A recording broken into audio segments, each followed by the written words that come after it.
आज आम आलोचना करवा वयस्क व्यक्ति पाखे होउथबा आंठुगंठी बातर आयुर्वेदिक पद्धति रे चिकित्सा। आंठुगंठी बात बहुत प्रकार थाए किंतु वयस्क व्यक्ति पाखे जो आंठुगंठी बात हुए ताकू ऑस्टियोआर्थराइटिस कहा जाए, जोटा कि आम आयुर्वेदिक रे आमे संधि बात बोली कहू। संधि बात माने संधि रे होउथबा बात। संधि होची जॉइंट बहुत प्रकार थाए, जेमती fibrous joint, cartilaginous joint, synovial joint. Osteoarthritis किंबा संधिवात मेनली साइनोवियल जॉइंट रे हुए। साइनोवियल जॉइंट रे बिग जॉइंट इन्वॉल्वमेंट रहे, माने जोटा आमर बड़ लंबा हाड़ अच्छी से दी हाड़र मीटिंग पॉइंट रे गोटे फ्लूइड थाए, जोटा कि साइनोवियल फ्लूइड कहा जाए। ए साइनोवियल फ्लूइड ग्रेजुअली एज हैला परे धीरे धीरे कमी जाए एवं कार्टिलेज रो इंजुरी हुए, सेटा को ऑस्टियोआर्थराइटिस कहा जाए, जोटा कि आमर आयुर्वेदिक रे आमे संधिवात बोली कहू। संधिवात साधारणतः वयस्क व्यक्ति पाखे होता है, जोटा कि 40 वर्ष रु 45 वर्ष पर आरंभ होता है। एथिरे पेन हुए, माने जोटा कि आमे बिंधा कहू, से जगह फुला रहे, स्वेलिंग रहे एवं चलिबारे असुविधा हुए। साधारणतः जेमती आमे चली पारू, जॉइंट पेन हैला परे हमर डे टू डे एक्टिविटी सेटा हैम्पर करे। आयुर्वेदिक पद्धति रे बहुत सारा चिकित्सा अच्छी, जेमती हर्बल और हर्बो मिनरल मेडिसिन्स अच्छी, ता सहित पंचकर्म चिकित्सा भी अच्छी। ये जो संधिवात एटा साधारणतः क्रोनिक स्टेज रे होता है, किंतु जेतेबेले आरंभ हुए ताकू एक्यूट स्टेज आमे कहि परिबा, जोटा अल्प दिन रु आरंभ होईची। सेही केस रे आमे आइदर रेस्ट नेले किंबा हॉट एंड कोल्ड कंप्रेशन, जोटा कि आमे गरम किंबा शीतल चिकित्सा कले सेक कले कमी जाय थाए। किंतु जदि हॉट एंड कोल्ड कंप्रेशन देला परे भी जदि जॉइंट पेन कमु नाही, ताहेले हमको जड़े चिकित्सक को देखा पड़े। ए जगह कौन हुए, मेनली जो आमर जॉइंट थाए तार स्पेस रिड्यूस हो जाए। दीटा जॉइंट मझिरे साइनोवियल फ्लूइड थाए एवं तार ऊपर गोटे कार्टिलेज रो कोटिंग थाए, जोटा स्पेस कमी जिबा फल रे बारंबार रबिंग हुए। रबिंग हैला परे से जो कार्टिलेज रो इंजुरी हुए, इंजुरी हेबा फल रे जो ब्लड वेसल और नर्व्स एक्सपोज हो जाए, सेथिपई से जगह साधारणतः पेन हुए, स्वेलिंग हुए किंबा इन्फ्लामेशन हुए, जोटा कि आमे नाली देखा जाए किंबा से जगह बिंधा हुए, जला पोड़ा हुए। ए पेनटा साधारणतः जेतेबेले जड़े रेस्ट करे कमी जाए। सकाळू सोईकी उठिला परे पेनटा बहुत कम थाए, किंतु ग्रेजुअली जेतेबेले दिन रे काम आरंभ करे, जड़े चलिबा बुलिबा आरंभ करे, ताहले पेनटा बढ़ी बढ़ी जाए एवं रेस्ट नेले कमी जाए। किंतु किछि समय परे ए रेस्ट नेला परे भी पेनटा कमे नाही, तो आमे सेतेबेले पेशेंट को एक्सरे करिया पई कहू। जदि एक्सरे रे जॉइंट स्पेसटा रिड्यूस हो जाइछि, ताहले केमती जॉइंट स्पेसटा मेंटेन हेकी रहिबो, से जगह सेमिति चिकित्सा करा जाए। आयुर्वेदिक पद्धति रे हमर बहुत प्रकार मेडिसिन अच्छी, जेमती महारोगराज गुगुलु अच्छी। से जगह से गुगुलु कौन करे, वेदना पेन कमेबा सांगरे से जो कार्टिलेज रो हीलिंग करबा पई चेष्टा हेल्प करे। तापरे पंचकर्म चिकित्सा आजिकली साधारणतः आपण मैंने जानी जो पंचकर्म होची आयुर्वेदिक मेडिसिन प्रिंसिपल रो बहुत गोटे इंपोर्टेंट अंग मुख्य अंग। एथिरे आमे बहुत प्रकार चिकित्सा करू, जेमती सबुठु कॉमन हैला अभ्यंग। अभ्यंग माने हैला तेल मालिश करिकी सेक करा हबो। जो जॉइंट रे फ्लूइड रो धीरे धीरे कमी जाई थाए, से जगह ऑयल मालिश कले कौन हुए, से मसल रो इलास्टिसिटी बढ़े, जॉइंट रो मूवमेंट बढ़े, ता संगे फ्लूइड मेंटेन करिया पई हेल्प करे। एटा हैला अभ्यंग। तापरे हैला स्वेदन। स्वेदन माने हैला डिफरेंट प्रोसीजर रे सेक करा हबो, फोमेंटेशन टेक्निक कहा हुए ताको। एथिरे हमर बाष्प स्वेद अछि, जोटा कि गोटे दशमूल कषाय कहा जाए, तार स्टीम दिया हुए।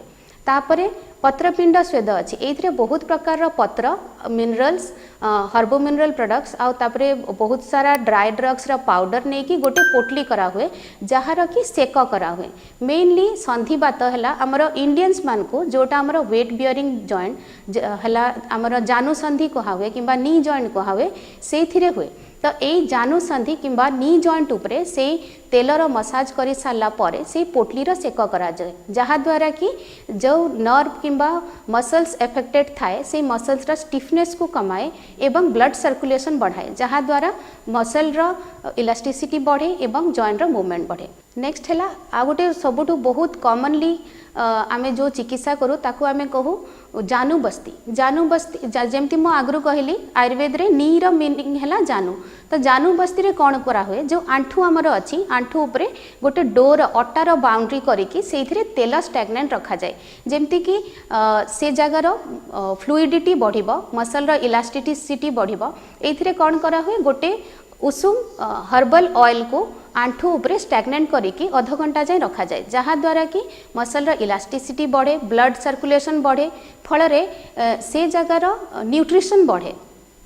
तापरे सेमती आमर आ गोटे चिकित्सा अच्छी जहाँ को आमे बस्ती कहू। बस्ती चिकित्सा है थेराप्यूटिक एनिमा जो थे मल द्वारा देकी गोटे औषध दि जाए औषध in the form of decoction किंबा in the form of oil और घी मेडिकेटेड घी दिया जाए जहाँ द्वारा इंटरनली से घी किंबा जो डिकॉक्शन टा जाए कि मसल और बोन रो हील करिया पई हेल्प करे। या परे आमे जिबा आमे घरे कौन उपचार करि परिबा। साधारणतः जेते बेले आमर संधि रे पेन होची जॉइंट रे पेन होची कौनसी भी तेल जमती कॉमनली आम घरे सोरिष तेल थाए राशि तेल थाए से राशि तेल को उषुम करिकी आंठुरे आपण माने मालिश करि परिबे। मालिश करि सारला परे आम घर पाखरे जो सब पत्र मिलु जेमती अरख पत्र रहउची धतुरा पत्र रहउची से पत्र को आनिकी धोईकी टिके उषुम करिकी जो आंठू उपरे मालिश कला परे से आंठुरे पत्र को दे गोटे आमे कपड़ा बांधी देकी ताको गोटे घंटा जाए रखिबा जहाँ द्वारा कि जो उपशम आपण पेन किलर खाइला परे पाइबे विदाउट टेकिंग पेन किलर भी आपण से उपशम पाइबे। तापरे आमे कौन व्यायाम करि परिबा देखिबा। आंठुरे मेनली आमे कौन करिबा जेहेतु ए जगह मुवमेंट रो प्रॉब्लम होची माने आमर चलिबा बुलिबारे असुविधा होची केमिति आमे घरे रही कि भी चला बुला करि परिबा। घरोई चिकित्सा करि सारला परे कौन एक्सरसाइज करिबा। मेनली आपण माने जानि थिबे जे जेहेतु ओबेसिटी माने अधिक ओजन हेबा जोगु किंबा घरे कौन हुए स्त्री लोक मानकु एटा अधिक होता है। तो घरे जेतेबेले स्त्री लोक माने काम करूछंती गोटे रूम रे ही से माने आइदर छिड़ा हेकी किंबा बसिकी काम करिथांती किंतु तांकर फिजिकल एक्सरसाइज माने तांकर शारीरिक परिश्रम सेही रेट रे हेई न थाए जो रेट रे हमर जॉइंट रो मूवमेंट दरकार। आमे साधारणतः स्त्री लोक माने बाहर को जाइकी वॉक करिबा किंबा जॉगिंग करिबा बहुत डिफिकल्ट होता है। से माने घरोई काम रे एते व्यस्त थांती जे गोटे रूम रे ही तांको दिनटा सरी जाए। सेति पई घरे कोन आमे उपचार करि परिबा। जॉगिंग करबा निहाती आवश्यक किंतु जेतेबेले आम पाखरे टाइम नाही जॉगिंग करिया पई आमे ए संधिवात हेले किंबा ऑस्टियोआर्थराइटिस हेले घरे कोन व्यायाम करि परिबा देखिबा। घरे साधारणतः कौन हुए जे बहुत समय प्रोलॉन्ग सिटिंग हुए माने गोटे जगह रे जने बहुत समय बसिकी रही जाती किंबा बहुत समय छिड़ा हेकी रहती। तो जेतेबेले ए पेन टा आरंभ होची आइदर एक्यूट हो माने एबे आरंभ हो किंबा क्रॉनिक हो आमको गोटे पोस्चर रे बसिबार नाही। आइदर आपण जने जदी स्टैंडिंग पोजीशन रे अछंती देन आफ्टर सम मिनिट्स किछि समय परे से किछि समय बसिकी रहिबे। जने जदी सिटिंग जॉब रे अछंती आजिकली समस्ते कोन करछंती माने ऑफिशियल वर्क रे निज ऑक्युपेशन पई गोटे चेयर रे सबेले बसिकी रहउछंती। तो सेही सीट रे भी बसिकी केमती से मूवमेंट करि परिबे हमें देखिबा। धरतु आपण माने घरे काम करछंती ताहेले जेतेबेले स्टैंडिंग पोजीशन रे काम करछंती पाखरे गोटे चेयर रखिबे जेमति कि इन बिटवीन किछि समय बसिकी रहिबे तापरे पुणी छिड़ा हेकी काम करिवे। जदि बहुत समय छिड़ा हेकी अछंती किंबा बसिकी अछंती किछि समय जायकी वॉक करिकी आसीबे जहाँ द्वारा कि जॉइंट जो फिक्स हेकी रहिछि तार मूवमेंट आरंभ हबो। तापरे जेतेबेले बसुछंती एटा आजिकली ऑक्युपेशन रो गोटे बहुत बड़ा प्रॉब्लम है आमर सिटिंग पोस्चर ठीक रहेनी। जेमती आमे सब बेले आमर बैक स्ट्रेट रहिबा कथा तापरे आम आंठू जेते बेले रहुची चेयर रे इन 90 डिग्री माने एटा जदी आमर थाए अछि आ एटा लेग अछि सब बेले गोटे 90 डिग्री पोस्चर रे रहिबा कथा। तो सीट रो अरेंजमेंट भी एमती होबा कथा कि आमे जेते बेले बसिचु गोटे 90 डिग्री पोजीशन रे बसिबा आ पाद दीटा सब बेले तळे रहिबो। पाद केते बेले भी झुलिकी रहिबनी किंबा आंठू आ थाए रे 90 डिग्री न हेकी गोडटा केते बेले उठिकी रहिबनी जहाँ द्वारा नीर पोस्चरटा मेंटेन हेकी रहिबो। तापरे जेते बेले जे पेन होची सपोज आपण बसी छंती देन जेते बेले बसी छंती देन गोड़ को टिके स्ट्रेट करिवे स्टेट को 90 डिग्री अच्छी ताको 180 डिग्री करके उठेबे तापरे पकेबे पुणी उठेबे पुणी पकेबे या द्वारा कौन हुए जो क्वाड्रिसेप मसल्स अच्छी माने जो नी जॉइंट को लगी कि जो मसल्स गुड़ा अच्छा से जॉइंट पेन हैला परे धीरे धीरे से माने फैटिक हो जाती माने थकी जाती आ तांकर स्टिफनेस स्टार्ट हुए तो ये सब एक्सरसाइज कला परे से स्टिफनेसटा रिलीज हुए जहाँ द्वारा जॉइंट रो मूवमेंट इजी हो जाए।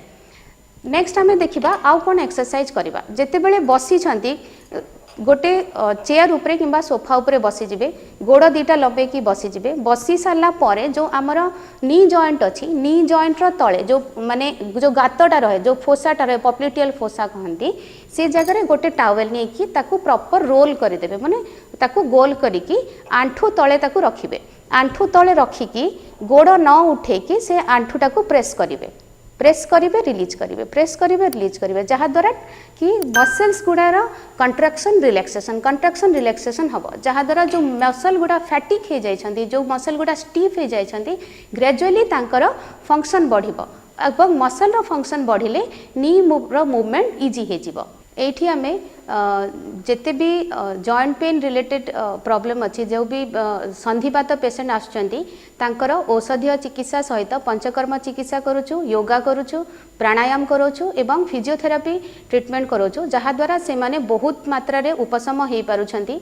जदि एमिति कोनोसी प्रॉब्लम आपन को होची आंठू बिंधा होची किंबा चलीबारे असुविधा होची ताहेले आपण माने हमर श्री श्री आयुर्वेद हॉस्पिटल श्री श्री यूनिवर्सिटी को आसी डाक्टर को परामर्श नियंतु एवं निजर रोगर चिकित्सा करंतु एवं उपशम पांतु।